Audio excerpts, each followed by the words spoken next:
Halo semuanya, kembali lagi bersama saya Nur Alini Syain. Dalam video presentasi kali ini, saya akan mereview kembali materi dari kelompok 12 yang berjudul Dinamika dan Tantangan Pancasila sebagai Sistem Etika. Jadi teman-teman perlu diketahui bahwa etika sendiri berasal dari bahasa Yunani yaitu ethos yang artinya tempat tinggal yang biasa, padang rumput, kandang, kebiasaan, adat, watak, perasaan, sikap, dan cara berpikir. Secara etimologis, etika berarti ilmu tentang segala sesuatu yang biasa dilakukan atau ilmu tentang adat kebiasaan. Dalam arti lain, etika berkaitan dengan kebiasaan hidup yang baik, tata cara hidup yang baik, baik itu pada diri sendiri ataupun pada masyarakat. Kebiasaan hidup yang baik ini dianut dan diwariskan dari suatu generasi ke generasi yang lain. Nah, dalam artian ini, etika sama maknanya dengan moral. Etika dalam arti yang luas ialah ilmu yang membahas tentang kriteria baik dan buruk, menurut Bertrand pada tahun 1997. Keseluruhan perilaku manusia dengan norma dengan prinsip-prinsip yang mengaturnya itu kerap kali disebut moralitas atau etika. Leche menjelaskan bahwa etika itu merupakan sesuatu yang fundamental yang dicari orang sepanjang hidupnya.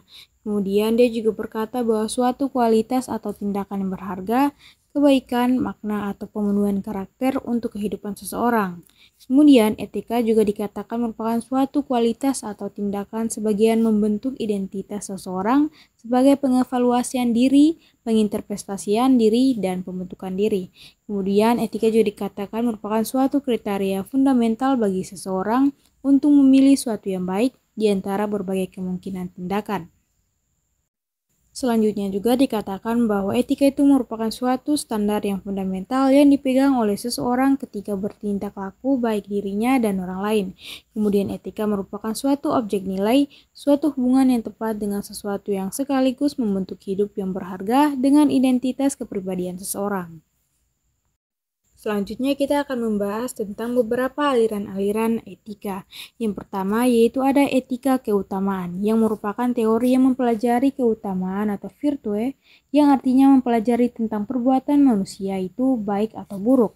Beberapa watak yang terkandung dalam nilai keutamaan adalah baik hati, kesatria, belah kasih, terus terang, bersahabat, murah hati, bermalar, percaya diri, penguasaan diri, bekerja sama, berani, santun, jujur, terampil, adil, setia, bersahaja, disiplin, mandiri, bijaksana, peduli, dan toleran, dan lain-lain. Kemudian yang kedua ada etika teleologus, yang merupakan teori yang menyatakan bahwa hasil dari tindakan moral menentukan nilai tindakan atau kebenaran tindakan dan dilawankan dengan kewajiban. Kemudian yang ketiga yaitu ada etika deontologis yang merupakan teori etis yang bersangkutan dengan kewajiban moral sebagai hal yang benar dan bukannya membicarakan tujuan atau akibat. Selanjutnya yaitu ada etika Pancasila yang merupakan cabang filsafat yang dijabarkan dari sila-sila Pancasila untuk mengatur perilaku kehidupan bermasyarakat, berbangsa, dan bernegara di Indonesia. Sehingga dapat dinilai bahwa Pancasila merupakan nilai ketuhanan, kemanusiaan, persatuan, kerakyatan, dan keadilan. Nah, hal ini membentuk perilaku manusia Indonesia dalam semua aspek kehidupannya.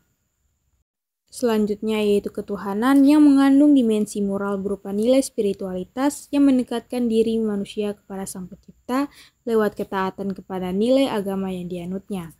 Selanjutnya yaitu kemanusiaan yang mengandung dimensi humanus yang artinya menjadikan manusia menjadi lebih manusiawi agar meningkatkan kualitas kemanusiaan dalam pergaulan antar sesama.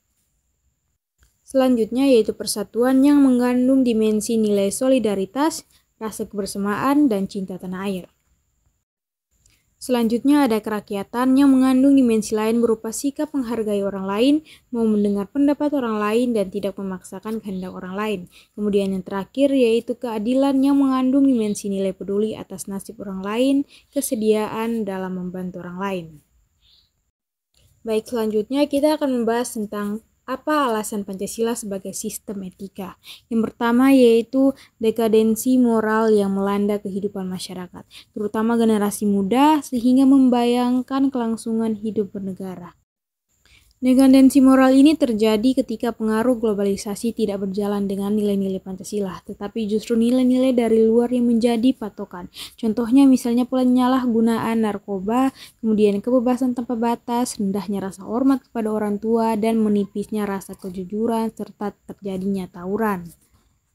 Alasan yang selanjutnya yaitu terjadinya korupsi yang masih saja merajalela karena para penyelenggara negara ini tidak memiliki rambu-rambu normatif dalam menjalankan tugasnya, yang dimana memaksimalkan kebaikan dan minimalkan keburukan. Alasan yang ketiga yaitu kurangnya rasa berkontribusi dalam pembangunan melalui pembayaran pajak. Kemudian yang keempat yaitu pelanggaran hak-hak asasi manusia atau HAM. Kemudian yang kelima yaitu kerusakan lingkungan yang berdampak terhadap berbagai aspek kehidupan manusia seperti kesehatan, kelancaran penerbangan, dan nasib generasi yang akan datang. Selanjutnya yaitu mari kita menggali sumber historis, sosiologis, politik tentang Pancasila sebagai sistem etika. Yang pertama yaitu ada sumber historis. Nah, pada zaman Orde Lama, Pancasila sebagai sistem etika ini masih berbentuk sebagai filosofis Grundslag atau Weltanschauung, yang artinya itu nilai-nilai Pancasila itu belum ditegaskan ke dalam sistem etika, tetapi nilai-nilai moral telah terdapat pandangan hidup bermasyarakat. Nah, masyarakat dalam masa Orde Baru ini telah mengenal nilai-nilai kemandirian bangsa yang oleh Presiden Soekarno disebut dengan istilah berdikari, yaitu berdiri di atas kaki sendiri. Nah, pada era reformasi sendiri, Pancasila sebagai sistem etika ini tenggelam dalam hiruk-pikuk perebutan kekuasaan yang menjurus kepada pelanggaran etika politik. Salah satu bentuk pelanggaran etika politik adalah abuse of power. Nah, baik oleh penyelenggara negara di legislatif, eksekutif maupun yudikatif, penyalahgunaan kekuasaan atau kewenangan inilah yang menciptakan korupsi di berbagai kalangan penyelenggara negara. Kemudian yang kedua yaitu ada sumber sosiologis. Nah, sumber sosiologis Pancasila sebagai sistem etika dapat ditemukan dalam kehidupan masyarakat berbagai entrik di Indonesia. Misalnya, orang Minangkabau dalam hal bermusyawarah memakai prinsip bulat air oleh pembuluh, bulat kata oleh mufakat. Dan masih banyak lagi kata mutiara kearifan lokal yang bertebaran di bumi Indonesia ini sehingga memerlukan penelitian yang mendalam. Kemudian yang terakhir yaitu ada sumber politis, yaitu sumber politis Pancasila yang menjadi sebagai sistem etika terdapat dalam norma-norma dasar atau Grundnorm sebagai sumber penyusunan berbagai peraturan perundang-undang di Indonesia. Hans Kelsen mengatakan bahwa teori hukum ini suatu norma yang berbentuk piramida. Norma yang lebih rendah memperoleh kekuatan dari suatu norma yang lebih tinggi. Semakin tinggi suatu norma akan semakin abstrak sifatnya. Dan sebaliknya, semakin rendah kedudukannya akan semakin konkret norma tersebut. Nah, Pancasila sebagai sistem etika ini merupakan norma tertinggi atau ground norm yang sifatnya abstrak, sedangkan perundang-undangan merupakan norma yang ada di bawahnya bersifat konkret. Materi selanjutnya yaitu membangun argumen tentang dinamika dan tantangan Pancasila sebagai sistem etika. Yang pertama yaitu argumen tentang dinamika dan tantangan Pancasila sebagai sistem etika. Pertama, pada zaman Orde Lama, pemilu diselenggarakan dengan semangat demokrasi yang diikuti banyak partai politik, tetapi dimenangkan oleh 4 partai politik, yaitu Partai Nasional Indonesia, Partai Muslimin Indonesia, Partai Nahdlatul Ulama, dan Partai Komunis Indonesia. Tidak dapat dikatakan bahwa pemerintahan di zaman Orde Lama ini mengikuti sistem etika Pancasila. Bahkan ada tudingan dari pihak Orde Lama Baru bahwa pemilihan umum pada zaman Orde Lama ini dianggap terlalu liberal karena pemerintahan Soekarno menganut sistem demokrasi terpimpin yang cenderung otoriter. Kemudian yang kedua, yang pada zaman Orde Baru, sistem etika Pancasila ini diletakkan dalam bentuk penataran P4. Nah, pada zaman Orde Baru itu pula muncul konsep manusia Indonesia seutuhnya sebagai cerminan manusia yang berperilaku dan berakhlak mulia sesuai dengan nilai-nilai Pancasila. Manusia Indonesia seutuhnya dalam pandangan Orde Baru artinya manusia sebagai makhluk ciptaan Tuhan yang Maha Esa yang secara kodrati bersifat monodualistik, yaitu makhluk rohani sekaligus makhluk jasmani dan makhluk individu sekaligus makhluk sosial. Manusia sebagai makhluk pribadi memiliki emosi yang memiliki pengertian, kasih sayang, harga diri, pengakuan, dan tanggapan emosional dari manusia lain dalam kebersamaan hidup. Selanjutnya yang ketiga yaitu sistem etika Pancasila pada era reformasi tenggelam dalam euforia demokrasi. Namun seiring dengan perjalannya waktu disadari bahwa demokrasi tanpa dilandasi oleh sistem etika politik akan menjurus pada penyalahgunaan kekuasaan serta machiavellisme atau menghalalkan segala cara untuk mencapai tujuannya. Selanjutnya yaitu Sofyan Effendi menyatakan bahwa moral bangsa semakin hari semakin merosot dan semakin hanyut dalam arus konsumerisme, hedonisme, eksklusivisme, dan keutamakan karena bangsa Indonesia tidak mengembangkan blueprint yang berakar pada sila ketuhanan Yang Maha Esa. Argumen yang kedua yaitu argumen tentang tantangan Pancasila sebagai sistem etika. Yang pertama, tantangan terhadap sistem etika Pancasila pada zaman Orde Baru lama berupa sikap otoriter dalam pemerintahan sebagaimana yang tercermin dalam penyelenggaraan negara yang menerapkan sistem demokrasi terpimpin.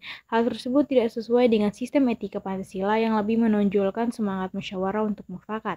Kemudian selanjutnya yang kedua itu tantangan terhadap sistem etika. Nah, Pancasila pada zaman Orde Baru ini terkait dengan masalah NKK atau nepotisme, kolusi, dan korupsi yang merugikan penyelenggaraan negara. Hal tersebut tidak sesuai dengan keadilan sosial karena nepotisme, kolusi, dan korupsi hanya menguntungkan segelintir orang atau kelompok tertentu. Kemudian yang ketiga yaitu tantangan terhadap sistem etika Pancasila pada era reformasi yang berupa euforia, kebebasan dan berpolitik sehingga mengabaikan norma-norma moral. Misalnya muncul anarkisme yang memaksakan kehendak dengan mengatasnamakan kebebasan berdemokrasi. Materi selanjutnya yaitu mendeskripsikan esensi Pancasila sebagai sistem etika. Yang pertama, esensi Pancasila sebagai sistem etika. Pertama, hakikat sila ketuhanan terletak pada keyakinan bangsa Indonesia bahwa Tuhan sebagai penjamin prinsip-prinsip moral. Artinya, setiap perilaku yang negara harus didasarkan atas nilai-nilai moral yang bersumber pada norma agama. Setiap prinsip moral yang berlandaskan pada norma agama, maka prinsip tersebut memiliki kekuatan atau force untuk dilaksanakan oleh pengikut-pengikutnya. Kemudian yang kedua yaitu hakikat sila kemanusiaan terletak pada actus humanus, yaitu tindakan manusia yang mengandung implikasi dan konsekuensi moral yang dibedakan dengan actus homini, yaitu tindakan manusia yang biasa. Tindakan kemanusiaan yang mengandung implikasi moral diungkapkan dengan cara dan sikap yang adil dan beradab, sehingga menjamin tata pergaulan antar manusia dan antar makhluk yang bersendikan nilai-nilai kemanusiaan yang tertinggi yaitu kebajikan dan kearifan. Selanjutnya yang ketiga yaitu hakikat sila persatuan terletak pada kesediaan untuk hidup bersama sebagai warga bangsa yang mementingkan masalah bangsa di atas kepentingan individu atau kelompok. Sistem etika yang berlandaskan pada semangat kebersamaan dan solidaritas sosial akan melahirkan kekuatan untuk menghadapi penetrasi nilai yang bersifat memecah belah bangsa. Kemudian yang keempat yaitu hakikat sila kerakyatan terletak pada prinsip musyawarah untuk mufakat. Artinya menghargai diri sendiri sama halnya dengan menghargai orang lain.